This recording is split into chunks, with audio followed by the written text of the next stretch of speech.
한 주간 동안 평안하셨습니까? 예, 우리 한번 축복하시면서 한번 옆에 분하고 한번 인사하겠습니다. 축복합니다. 정말 사랑합니다. 한번 인사하시겠습니다.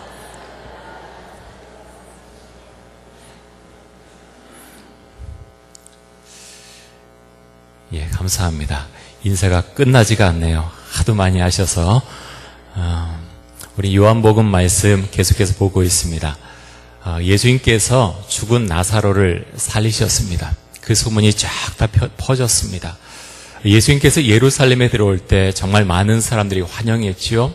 이렇게 환영했습니다. 호산나 찬송하리로다. 주의 이름으로 오시는 이여 이스라엘의 왕이시여 하면서 예수님을 환영했습니다. 근데 그것을 보던 사람들이 있었습니다. 오늘 말씀 가운데 보면 헬라인 몇 사람에 대한 이야기가 나옵니다. 처음 부분에 나오죠. 근데 아마 이 헬라인도 이 몇 사람도 그 장면을 보고 있었던 것으로 보입니다. 아마 헬라인들은 하나님을 믿게 되었고 그래서 그 신앙이 있어서 열심을 가지고 유월절이 되자 예루살렘으로 왔던 것으로 보입니다. 그들은 예수님을 정말 만나보고 싶었습니다. 그래서 예수님의 제자의 한 사람이었던 빌립에게 찾아와서 이렇게 말합니다. 선생이여 우리가 예수를 배우고자 하나이다. 자, 빌립이 어떤 사람입니까? 갈릴리 벳세다 사람, 어찌 보면 시골 출신이죠. 그런데 헬라인들이 와서 이 빌립에게 말하기를 선생님 하고 말합니다. 왜 그렇게 호칭합니까? 예수님의 제자이기 때문에. 그들이 예수님에 대해서 어떤 마음을 갖고 있는지 호칭 하나로도 알 수가 있습니다.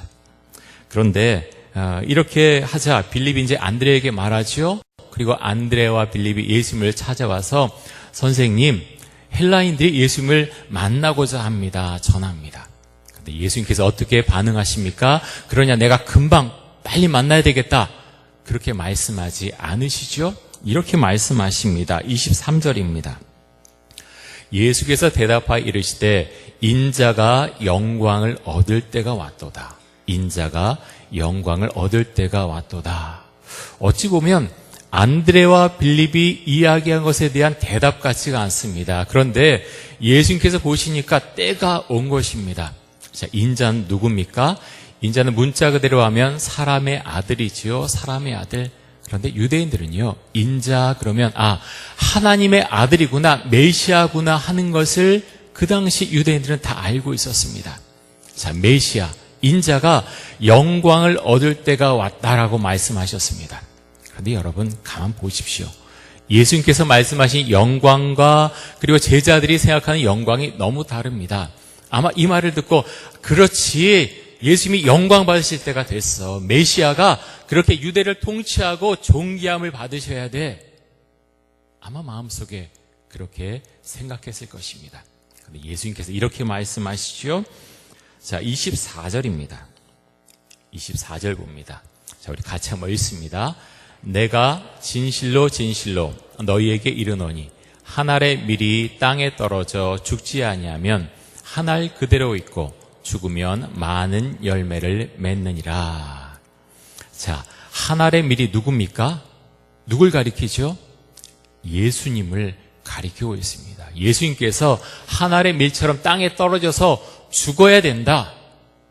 죽어야지 많은 열매를 맺을 수 있다.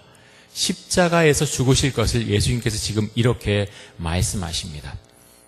여러분, 우리가 이 말씀 참 많이 인용하죠. 한 알의 밀알이 되게 하여 주옵소서. 우리가 참 많이 이야기하는데 여러분, 이것이 어디까지 내려가야 됩니까? 쉽지 않습니다. 내가 조금 헌신하는 것, 조금 감사하는 것, 한 알의 밀알은요, 그 의미는 죽어야 된다는 데 있습니다. 죽어야 됩니다. 예수님은 정신적으로 한번 죽자, 그게 아니었습니다. 진짜 죽으셨죠. 죽으셔서 영생의 소망을 우리에게 주셨습니다. 자, 25절에서 계속해서 이렇게 말씀하시는데요. 자기의 생명을 사랑하는 자는 잃어버릴 것이요 이 세상에서 자기의 생명을 미워하는 자는 영생하도록 보전하리라. 여러분, 자기의 생명을 사랑하는 자가 누굽니까? 여러분 자신 사랑하세요? 생명. 우리 다 생명 사랑하지요. 그렇게 우리는 존귀함을 받을 자격이 있습니다. 그런데 왜 이렇게 말씀하셨을까요? 자기의 생명을 사랑하는 자는 잃어버릴 것이요 라고 했습니다. 여기서 자기의 생명을 사랑하는 자는 어떤 자입니까? 자기 자신만을 위하는 사람입니다. 돈을 벌지요, 어떤 편안함을 추구하지요, 무엇인가 하는데 그게 다 누굴 위해서 하느냐? 나를 위해서, 아니면 좀 더 넓히면 내 가족만을 위해서 한다는 거예요. 열심히 일합니다. 성실하게 일합니다. 그런데 목표가 무엇입니까? 나만을 위해서, 내 가족만을 위해서 그렇게 달려가는 사람들, 그 사람들은 결국 잃어버릴 것이다 라고 말씀합니다. 자, 그 다음에 이 세상에서 자기의 생명을 미워하는 자라고 나옵니다. 앞에 사람과 반대되는 개념이죠. 이 사람은 어떤 사람입니까? 자기 자신만 생각하는 것이 아니라 다른 사람들을 생각하는 사람들입니다. 그런데 여러분, 생각해 보십시오. 자기 자신만 위하는 것이 아니라 다른 사람들을 위해서 사는 사람들, 기독교인 말고도요, 교회 밖에 나가도 있습니다. 정말 헌신하는 분들 만날 수 있죠. 여기서 예수님께서 정말 말씀하시고자 하신 것이 무엇입니까? 자기의 생명을 미워하는 자는 영생하도록 보존하리라고 했습니다. 다시 말하면 예수님을 정말로 믿는 사람, 이 사람이 자기의 생명을 미워하는 자다라고 말씀할 수 있습니다. 자, 이 말씀과 가장 긴밀하게 연결되는 말씀이 있는데요. 마태복음 16장 24절입니다. 자, 잘 아는 말씀이죠. 우리가 방금 봤던 요한복음 12장 25절과 아주 의미에 있어서 아주 직접적으로 통해 있는데요. 이렇게 말씀하셨습니다. 이에 예수께서 제자들에게 이르시되 누구든지 나를 따라오려거든 자기를 부인하고 자기 십자가를 지고 나를 따를 것이니라. 이런 부담스러운 말씀이죠. 그런데 잘 보십시오. 너희들만, 제자들만 나에게 따라와야 된다라고 말씀하는 것이 아니라 예수를 믿는 사람이라면 누구나 나를 부인하고, 자기를 부인하고 자기 십자가를 지고 예수님을 따라가야 된다, 이렇게 말씀을 하십니다. 여러분, 그래서 우리가 기도해야 됩니다. 하나님, 아무리 사실 설명해도요, 이것이 내 마음에 꽉 들어와 있지 않으면 참 이런 의미심장한 말이구나 하고 이제 지나갈 수가 있고, 의미가 잘 파악이 안 돼요. 도대체 이게 무슨 말인가? 평생도록 잘못하면 나는 잘 모르겠다라고 지나갈 수도 있는 것이죠. 그런데 여러분, 만약 그렇다면 참 정말 슬픈 일입니다. 왜냐하면 예수를 믿는다고 하면 이 말씀을 그대로 받아야 되기 때문입니다. 그럴 때야 내가 예수를 믿습니다라고 말할 수 있다라고 하는 것입니다. 자, 요한복음 12장 26절에서도 이렇게 말씀하는데요. 이 말씀들이 여기까지 계속 이어져 있습니다. 자, 보십시오. 사람이 나를 섬기려면 나를 따르라. 나 있는 곳에 나를 섬기는 자도 거기 있으리니 사람이 나를 섬기면 내 아버지께서 그를 귀히 여기시리라. 자, 예수님을 잘 믿으려면 어떻게 해야 됩니까? 예수님의 말씀을 따라서 살아야 되죠. 예수님을 닮아가야 됩니다. 어떻게 해야 되죠? 오늘 말씀 가운데 보면 한 알의 밀이 땅에 떨어져서 죽어서 많은 열매를 맺듯이 그런 삶을 살아야 된다. 그렇게 예수님을 믿어야 된다라고 말씀합니다. 자, 그렇게 될 때 모든 사람이 그분 참 귀한 사람이야 라고 하지는 않습니다. 어떤 분들은 참 귀하다라고 하지만 어떤 사람들은 멸시하고 또 천대할 수 있죠. 그런데 어떻게 말씀합니까? 내 아버지께서 그를 귀히 여기시리라. 하나님께서 그 사람을 귀하게 보신다는 겁니다. 여러분, 우리가 여러 가지 일을 당하죠. 근데 이거면 사실 충분하지 않습니까? 우리가 기도해야 되겠습니다. 하나님, 내 마음에 어떤 상처와 아픔이 있다면 주께서 나를 치유해 주시고 주님께서 나를 귀히 여겨주시는 것, 하나님 너무나 감사합니다. 우리가 그 고백을 할 수 있길 원합니다. 제가 이 구절들 묵상하면서 생각나는 한 분이 있었어요. 그분은 손양원 목사님이십니다. 여러분 너무나 잘 알고 있지요? 손양원 목사님. 이 손양원 목사님은 1948년 여순 사건 때 공산주의자인 어떤 청년에 의해서 자신의 두 아들을 잃었습니다. 공산당들이 그 두 아들을 잡아갔는데 내가 만약 하나님을 믿는다고 하지 않으면 그것을 부인하면, 신앙을 부인하면 너희 살려주겠다. 하지만 계속 믿겠다고 하면 죽여버리겠다라고 했지요. 하지만 신앙을 지켰습니다. 그래서 총살당했습니다.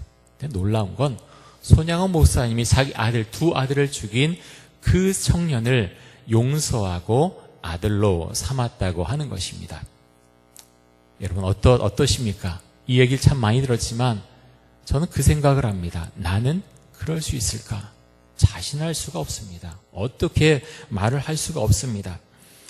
근데 이 손양원 목사님이 이 아들들의 장례식장에서 9가지의 감사 내용으로 답사를 했습니다. 잘 들어보십시오. 나 같은 죄인의 혈통에서 순교의 자식이 나게 하셨으니 하나님께 감사합니다. 허다 많은 성도 중에 어찌 이런 보배를 주께서 하필 내게 맡겨주셨는지 주께 감사합니다. 3남 3녀 중에서도 가장 아름다운 2 아들 장자 차자를 바치게 된 나의 축복을 감사합니다. 한 아들의 순교도 귀하다 하거든 하물며 2 아들의 순교일이요 감사합니다. 예수 믿다가 와석 종신하는 것도 복이라 하거든 하물며 전도하다 총살 순교 감사합니다. 미국 가려고 준비하던 내 아들 미국보다 더 좋은 천국 갔으니 내 마음 안심되어 감사합니다. 나의 사랑하는 2 아들을 총살한 원수를 회개시켜 내 아들 삼고자 하는 사랑하는 마음 주신 하나님께 감사합니다. 내 2 아들의 순교의 열매로 무수한 천국의 아들들이 생길 것이 믿어지니 우리 하나님께 감사합니다. 이 같은 역경 속에서 이상 8가지 진리와 신뢰를 찾는 기쁜 마음, 여유 있는 믿음 주신 우리 주 예수 그리스도께 감사합니다. 손양원 목사님은 장례식장에서 이렇게 9가지의 감사 제목을 하나님 앞에 올려드렸습니다. 손양원 목사님은 신사참배에 반대하셨기 때문에 옥중에서 고생하셨습니다. 5년 동안 감옥 생활하셨고요. 또 여수에 있는 나병 환자 요양원 병원에서 그곳에서 섬기셨는데 교회를 지키다가 공산주의자들에게 붙들려서 순교를 당하셨습니다. 여러분, 하늘의 미랄이 떨어져 죽는 것 참 쉬운 일이 아니지요. 이것은 십자가의 자신을 못 박는 은혜 가운데서 할 수 있습니다. 갈라디아서 2장 20절에서 이렇게 말씀합니다. 우리 같이 한번 읽겠습니다. 내가 그리스도와 함께 십자가에 못 박혔나니 그런즉 이제는 내가 사는 것이 아니요 오직 내 안에 그리스도께서 사시는 것이라. 이제 내가 육체 가운데 사는 것은 나를 사랑하사 나를 위하여 자기 자신을 버리신 하나님의 아들을 믿는 믿음 안에서 사는 것이라. 아멘. 믿음의 사람은요, 예수님 제가 주님과 함께 십자가에 못 박혔습니다. 그래서 주님이 우리 안에 오시는 거예요. 그래서 그 주님과 함께 살아가는 겁니다. 저는 이 말씀 정말 제가 여러 번 설교하고 청년 때부터 이 구절을 얼마나 좋아했는지 모릅니다. 많이 암송했습니다. 그런데 아직도 자신할 수 없습니다. 내가 주 앞에 죽었다라고 수없이 많이 고백을 했습니다. 예수님께서 나와 함께 계시다. 그런데 정말 십자가에 못 박힌 하늘의 미랄된 그런 삶을 살고 있는가? 그렇게 말하기가 참 어렵습니다. 제가 여러분의 담임 목사로서 제가 이렇게 살고 있습니다라고 자신 있게 말씀드리면 참 좋겠는데 제가 이 말씀 볼 때마다 다시 엎드리게 됩니다. 자, 이제 되지 않았는가 하나님, 제가 그래도 좀 많이 달라지고 정말 괜찮아진 것 같습니다 하는데 다시 넘어지는 저의 모습을 발견하게 됩니다. 그래서 그때마다 생각하지요.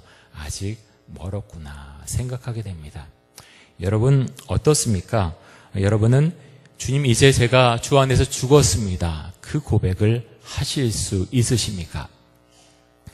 선한 목자교회를 섬기시는 유기성 목사님은 정말 견디기 어려운 일을 당했을 때 이렇게 기도하셨다고 합니다. 주님, 유기성은 죽었습니다.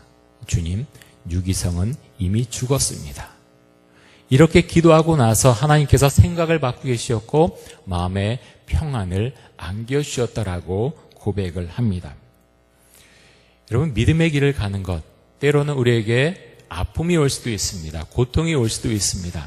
근데 우리가 그때마다 이 말씀을 다시 붙잡고 나아가는 겁니다. 주님, 이렇게 나아가는 거군요.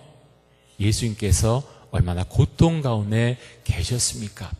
예수님도 십자가에 달리시는 거 그렇게 쉽지 않았습니다. 요한복음 12장 27절과 28절에 보면 이렇게 말씀하죠. 지금 내 마음이 괴로우니 무슨 말을 하리요? 예수님은요, 이제 하나님의 뜻에 내가 순종한다, 신난다 라고 하면서 가신 게 아니라는 거예요. 마음이 괴로웠어요. 힘들었어요. 지금 내 마음이 괴로우니 무슨 말을 하리요? 마음이 힘이 듭니다. 그러면서 예수님께서 기도를 하십니다. 크게 두 가지 기도인데요. 이렇게 기도하시지요. 아버지여, 나를 구원하여 이때를 면하게 하여 주옵소서. 그러나 내가 이를 위하여 이때에 왔나이다.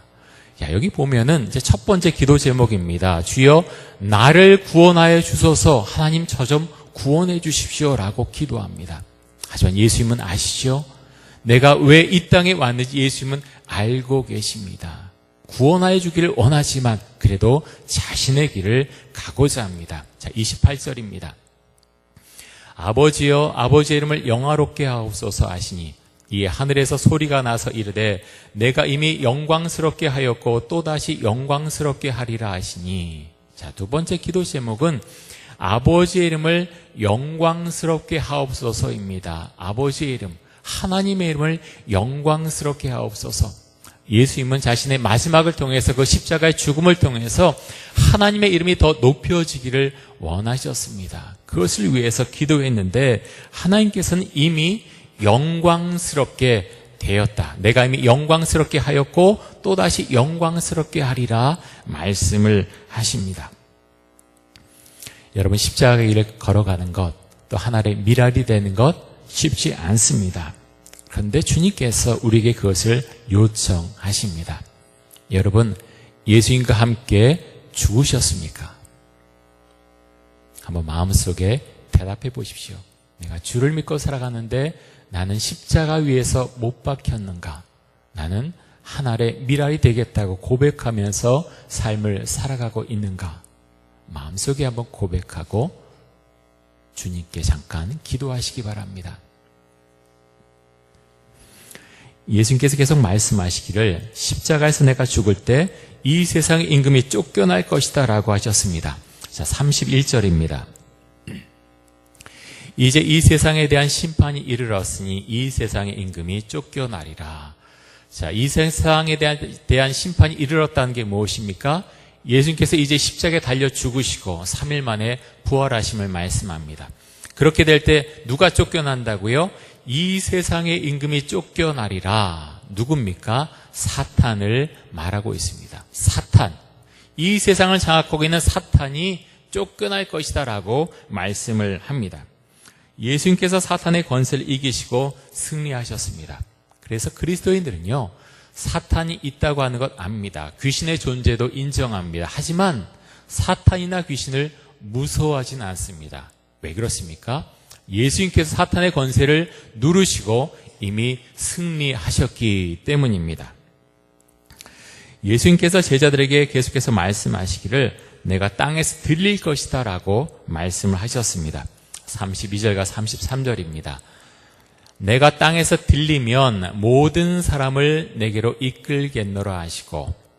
자, 땅에서 들린다는 것이 무엇입니까? 십자가에 달려 죽으신다는 것을 말씀하고 있습니다. 십자가에서 죽으면 모든 사람을 내게로 이끈다라고 말씀하셨습니다. 이렇게 말씀하심은 자기가 어떠한 죽음으로 죽을 것을 보이심이러라. 예수님은 끝까지 하나님의 명령에 순종하셨습니다.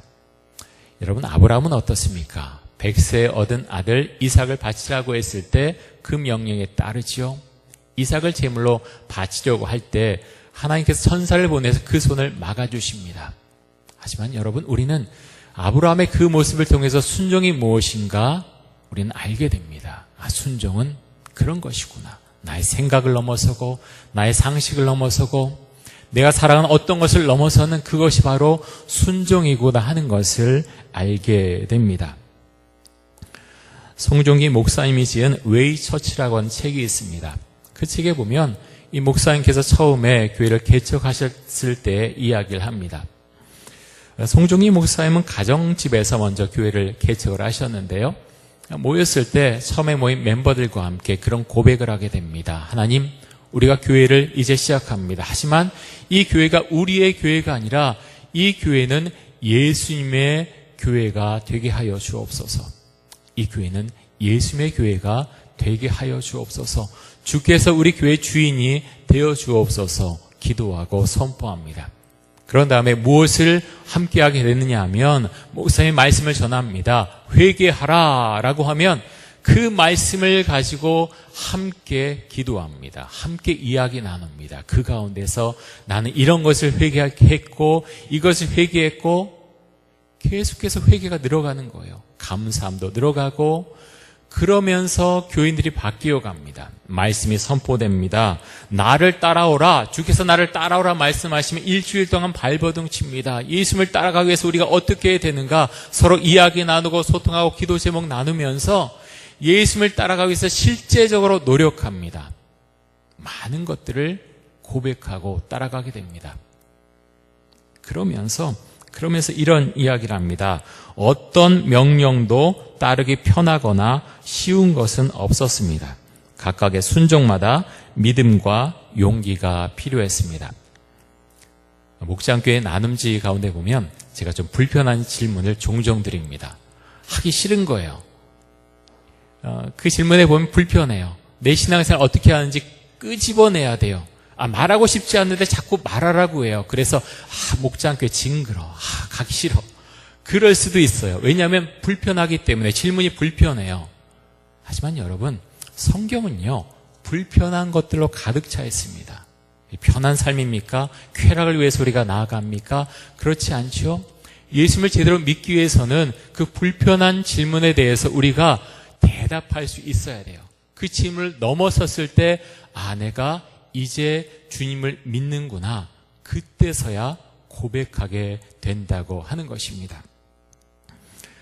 교회에 대해서 이렇게 말씀합니다. 이 책에서 웨이처치라는 책에서 교회는 성경을 펼쳐들고 예수님을 순종으로 따라가는 사람들의 모임입니다.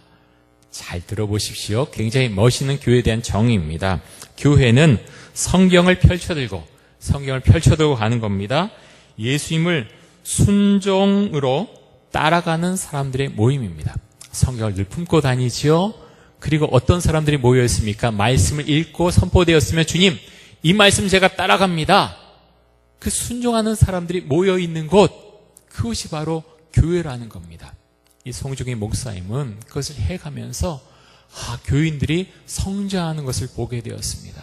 너무나 기쁘게 그 자신이 어떤 전도를 하는데 우리 교회 오십시오. 그것을 넘어서서 교회 자체가 사람이 교회가 돼서 밖으로 나가는 그렇게 나가서 전도하는 그런 경험을 너무나 많이 하게 되었습니다. 은혜가 꽉 들어찼기 때문이죠. 여러분, 주님께서는 우리가 이 명령에 대해서 말씀에 대해서 순종하기를 원하십니다. 그래서 회개하라 말씀이 전해지면요 그것 가지고 사는 거예요. 주님, 내 안에 있는 잘못된 것들, 회개할 것들 회개합니다. 목사님 맨날 회개만 하라 그럽니까? 회개하면요 달라져요. 회개하면 달라져요. 회개하고 나서 회개할 게 없는 것 같은데요 돌아서면 또 회개할 게 있어요. 저도 그래요. 그런데요 그렇게 회개할 때 은혜가 나타납니다. 참 이상해요. 나 회개할 거 아무것도 없어요 하는 사람은 정말 계속 회개를 안 하는 경향도 많은데 늘 기도하는 분들은 더 많이 회개합니다. 자꾸 보이는 거예요. 회개할 게 보이는 거예요. 그래서 주님, 제가 이 부분에 있어서 정결하게 하여 주옵소서.